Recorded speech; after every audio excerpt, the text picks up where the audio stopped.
곧 한국의 동일이 다가왔음을 보았습니다. 그리고 그 문을 여는 거니 여자입니다. 이 예언의 주인공은 세간의 이름이 꽤 알려진 선입니다. 수십 년의 수행 끝에 많은 이들의 깊은 존경을 받고 있는 분인데, 정작 본인은 이 이야기가 밖으로 나가는 것을 원하지 않는다고 했다. 세상에 알려지는 걸린다는 게 아니라 이 특정한 말들이 세상 밖으로 퍼져 나가는 것을 스스로 원하지 않는다는 뜻이었다. 그래서 이 글에서도 그분의 본명이나 이름은 밝히지 않는다. 가까이서 그분을 아는 이들은 그냥 어른이라 부른다. 그 어른이 이 이야기를 처음 꺼낸 건 아주 조용한 자리에서였다. 특별히 강연을 열거나 대중 앞에서 본문을 여는 자리가 아니었다. 그냥 앉아있다가 차 한 잔을 앞에 두고 마치 이미 다 알고 있는 것들을 확인하듯 담하게 말했다고 한다. 2016년부터 세상이 이렇게 달라집니다. 그리고 한국은 그 한가운데 있게 될 겁니다. 그 어른은 무언가를 이미 알고 있었다는 듯이 말했다. 이 영상은 그 어른이 남긴 말들을 정리한 것이다. 2016년 이후 한국의 미래에 대해, 이 시대의 거대한 흐름에 대해, 그리고 이 시간을 어떻게 살아야 하는가에 대해 누군가는 이것을 그저 한 노스님의 이야기로 들을 것이다. 하지만 끝까지 읽은 사람은 조금 다르게 생각하게 될 것이다. 한 가지 더 덧붙이자면 이 이야기 세상에 나오게 된 경도 흥미롭다. 어른의 말을 직접 들은 이들 중 일부가 오랫동안 이것을 공개하지 않았다. 공개도 되는 건지 확신이 없었기 때문이다. 그런데 2016년이 시작되고 세상의 변화가 어른의 말과 닮아가는 것들이 하나씩 생겨나면서 이 이야기를 더 이상 혼자 들고 있을 수 없다고 느꼈다고 한다. 어른의 말처럼 때가 되면 스스로 드러나는 것인지도 모른다. 인류가 지금까지 살아온 방식을 한마디로 정리하면 이렇다. 더 많이 가진 자가 더 강했고 더 강한 자가 흐름을 만들었다. 돈과 권력이 세상의 무게중심이었다. 그 무게중심이 수백 년 동안 단 한 번도 크게 흔들린 적이 없었다. 그 어른은 말했다. 우와 명예가 뒤집힌다는 건 그 자리에 있던 것들이 사라진다는 뜻이 아닙니다. 세상의 축 자체가 달라진다는 겁니다. 지금까지 높은 곳에 있던 것들이 낮아지고 아무도 거들떠보지 않던 것들이 중심으로 오게 됩니다. 이건 혁명이 아니에요. 이건 시대가 숨을 쉬는 방식이 바뀌는 겁니다. 이 전환에서 가장 먼저 달라지는 건 먹고 사는 문제다. 어른은 이 부분을 꽤 구체적으로 말했다. 사람들이 생존을 위해 하루를 다 써야 했던 시대가 저물기 시작합니다. 기술이 그 짐을 대신 들게 될 것이고, 사람들은 처음으로 시간을 갖게 됩니다. 비어 있는 시간. 그리고 그 시간 안에서 사람들은 자신이 누구인지를 묻기 시작합니다. 먹고 사는 문제가 해결되는 그 순간 인간은 다음 질문으로 간다. 왜 사는가? 무엇이 진짠가? 이 질문들이 무수히 쏟아지기 시작하는 시대, 그리고 그 답을 찾는 과정에서 인류는 예상치 못했던 방향으로 나아가게 된다. 그 어른이 말한 것 중 가장 충격적인 부분이 바로 이것이었다. 명상을 통해서 혹은 아직 세상이 알지 못하는 방식들을 통해서 사람들의 내면에 있는 감각이 열리기 시작합니다. 흔히 제3의 눈이라 불리는 그것 자체가 깨어나기 시작하는 겁니다. 그렇게 되면 지금까지 느끼지 못했던 차원을 감지하는 이들이 생겨납니다. 처음엔 소수였다가 점점 많아질 겁니다. 송과체는 뇌 중앙에 위치한 작은 기관으로 고대부터 영적 인식의 중심으로 여겨져 왔다. 데카르트는 이것을 영혼의 자리라고 불렀다. 지금 이 글을 읽는 당신이 이 말을 믿지 않던 한 가지는 사실이다. 지금 전 세계에서 명상 인구가 폭발적으로 늘고 있고 의식과 내면에 대한 관심이 그 어느 때보다 높아지고 있다. 어른이 말한 방향으로 세상이 움직이고 있다는 건 부정하기 어려운 흐름이다. 손과체 이야기를 좀 더 해보자. 어른이 말한 새로운 차원을 감지하기 시작한다는 말이 처음에는 황당하게 들릴 수 있다. 그런데 이것을 다른 각도에서 보면 그다지 낯선 이야기가 아니다. 인간의 감각은 원래 우리가 쓰는 것보다 훨씬 넓은 영역을 감지할 수 있도록 설계되어 있다는 주장이 오랫동안 있어왔다. 다만 생존 경쟁과 생산 소비의 반복 속에서 그 감각의 상당 부분이 닫혀 있었다는 것이다. 먹고 살기 위해 모든 에너지를 쏟아야 하는 환경에서는 내면의 감각에 집중할 여유 자체가 없다. 그런데 그 여유가 생기기 시작하면 닫혀있던 것이 서서히 열릴 수 있다는 게 어른의 설명이었다. 예전에는 꿈이라고 여겼던 것들, 착각이라고 무시했던 감각들, 그것들이 실제로는 무언가를 느끼고 있었던 것임을 알게 됩니다. 내면의 소리를 듣는 능력, 공간의 에너지를 감지하는 능력, 시간의 흐름 너머를 보는 능력, 이것들이 특별한 사람만의 것이 아니라 인간이라면 누구에게나 잠재된 것임을 알게 되는 시대가 옵니다. 이 말이 어렵게 들릴 수도 있다. 하지만 조금만 생각해 보면 지금도 이런 경험을 하는 이들이 적지 않다. 강렬한 꿈, 이유 없이 어떤 장소에서 느끼는 불편함이나 편안함, 누군가와 눈이 마주치기도 전에 그 사람의 감정이 느껴지는 경험, 이것들이 영적 감각의 초기적 작동 방식이라고 볼 수 있다. 어른은 말했다. 명상을 통해 이 감각들이 열리기도 하고 어떤 이들은 예상치 못한 계기로 갑자기 열리기도 합니다. 중요한 건 열린다는 사실 자체가 아니라 열린 이후에 그것을 어떻게 다루는가입니다. 열린 감각을 제대로 쓰지 못하면 오히려 곤란스러워집니다. 이런 이유로 어른이 수행을 강조하는 것이기도 하다. 변화하는 시대에 감각이 열릴수록 그것을 담을 수 있는 내면의 그릇이 필요하다. 여기서 이런 질문이 생긴다. 세상의 축이 바뀌느니 거대한 흐름 속에서 왜 하필 한국인가? 어른은 이 질문에 대해 가장 오래, 가장 무겁게 이야기했다. 이 땅에는 아주 오래된 기록들이 있다. 세상에 널리 알려지지 않았지만 이 민족이 언제부터 어떻게 이 땅에 뿌리를 내렸는지, 그리고 그 민족이 무엇을 위에 존재하는지를 담은 고대의 흔적들, 거기에는 이런 내용이 있다. 하늘의 뜻을 땅 위에 심는 민족, 그 심부름을 타고난 사람들이 이 개념을 특정 믿음의 언어로만 해석하면 거부감이 생길 수 있다. 하지만 어른은 이것을 기운과 역할의 언어로 설명했다. 모든 시대에는 그 시대의 흐름을 앞서 감지하는 민족이 있습니다. 물질의 시대에는 그것을 잘 다루는 민족이 앞섰고, 영성의 시대가 오면 그것을 가장 깊이 품고 있던 민족의 중심이 됩니다. 한국이라는 땅에는 오래전부터 그런 기운이 쌓여 있었습니다. 드러나지 않았을 뿐이지 사라진 것이 아닙니다. 어른이 말하는 이 기운은 단지 추상적인 이야기가 아니다.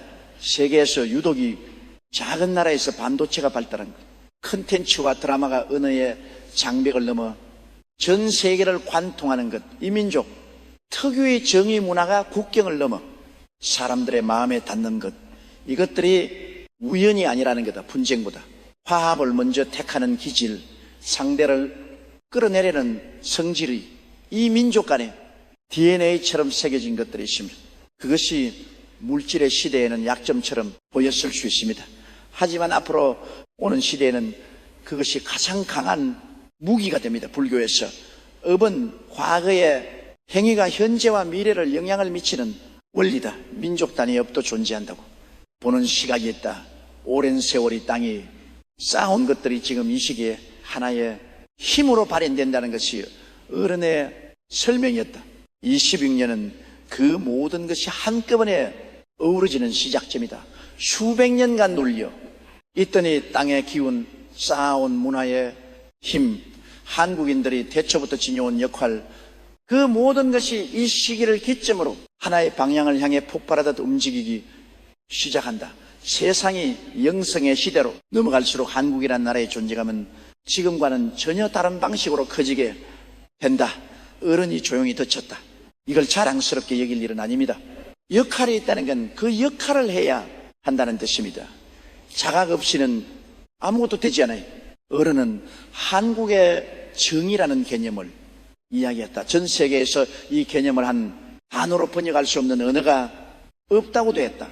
그냥 좋아서 챙기는 그 이유 없이 더 주고 싶은 마음, 낯선 사람에게도 건네는 따뜻함. 어른은 그것이 고대 기록이 말한 빛을 나누는 존재의 현대적 버전이라고 했다. 이 모든 흐름이 모이는 지점이 하나 있다.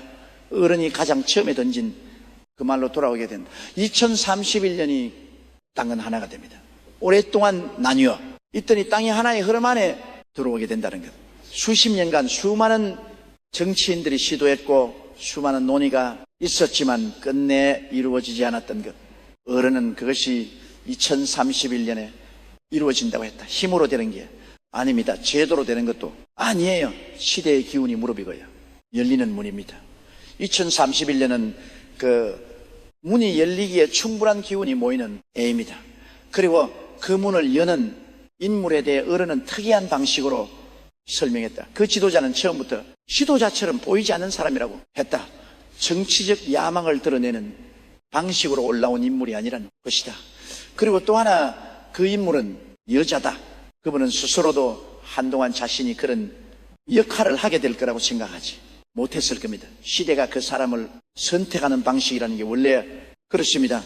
강하게 원하는 사람이 되는 게 아니라 그릇이 준비된 사람한테 역할이 찾아옵니다. 어른이 설명한 그 인물의 특징은 이렇다. 논리보다 감각이 앞서는 사람, 상대를 설득하기보다 상대의 마음이 자연스럽게 열리게 만드는 방식을 쓰는 사람.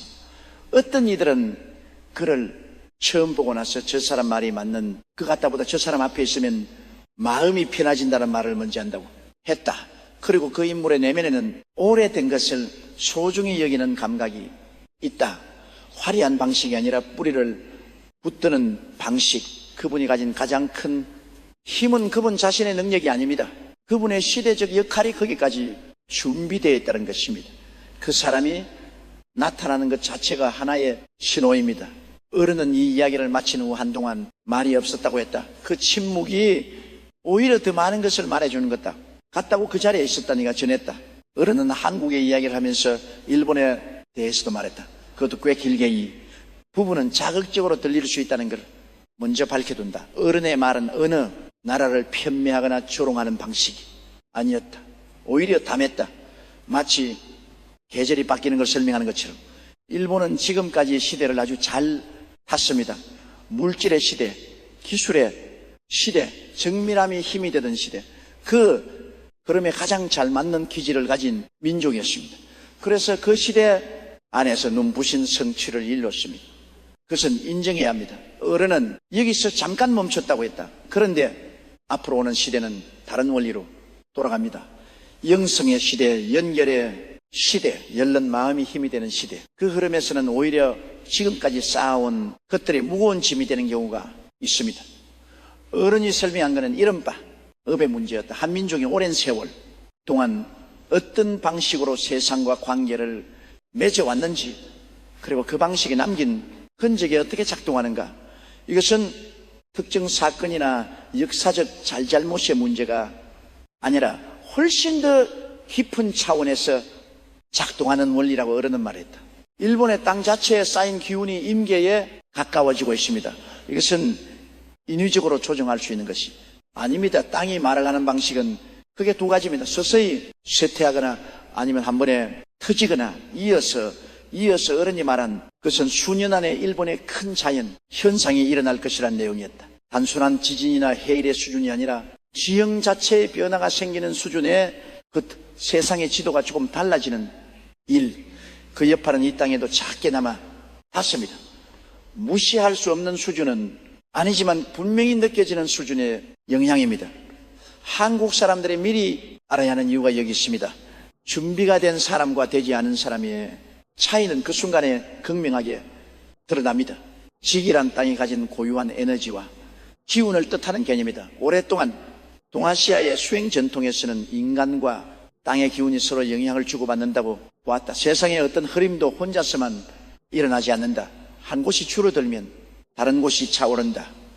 어른이 한국의 미래를 이야기하면서 일본의 이야기를 함께 꺼낸 것은 그 두 흐름이 서로 무관하지 않기 때문이었다. 이야기가 마무리될지 모르는 조용히 말했다. 이 모든 것보다 더 중요한 게 있습니다. 세상이 어떻게 바뀌는지 아는 것보다 그 변화 안에서 자기 자신을 어떻게 세우는가가 훨씬 더 중요합니다. 그리고 수행법을 알려주었다. 먼저 앉으십시오. 의자도 좋고 방바닥도 좋습니다. 중요한 것은 척추를 곧게 세우는 것입니다. 하늘과 땅 사이에 내 몸이 하나의 통로처럼 서 있다고 생각하면 됩니다. 눈을 감고 숨을 들이쉬면서 그 숨이 어디까지 들어가는지 느껴보십시오. 가슴까지 들어오면 아직 충분하지 않습니다. 배꼽 아래 단전이라 부르는 그곳까지 숨이 내려가야 합니다. 단전은 동양수행 전통에서 생명, 에너지가 모이는 중심점으로 여겨지는 곳이다. 배꼽 아래 세 손가락 정도 위치, 그렇게 숨을 내려보내고 천천히 내쉬면서 잠염들도 함께 내보낸다고 생각하십시오. 생각을 막으려 하지 마십시오. 생각이 오면 그냥 구름처럼 지나가도록 두면 됩니다. 당신은 그 구름이 아니라 구름이 지나가는 하늘입니다. 처음에는 5분도 어렵습니다. 그래도 됩니다. 하루에 딱 한 번 숨을 내려보내는 연습을 하십시오. 그게 전부입니다. 거창한 게 아닙니다. 그냥 하루에 한 번 내가 지금 여기 있다는 것을 느끼는 것. 어른이 말하는 이 수행법의 핵심은 내 안에 고요한 중심을 하나 만드는 것이다.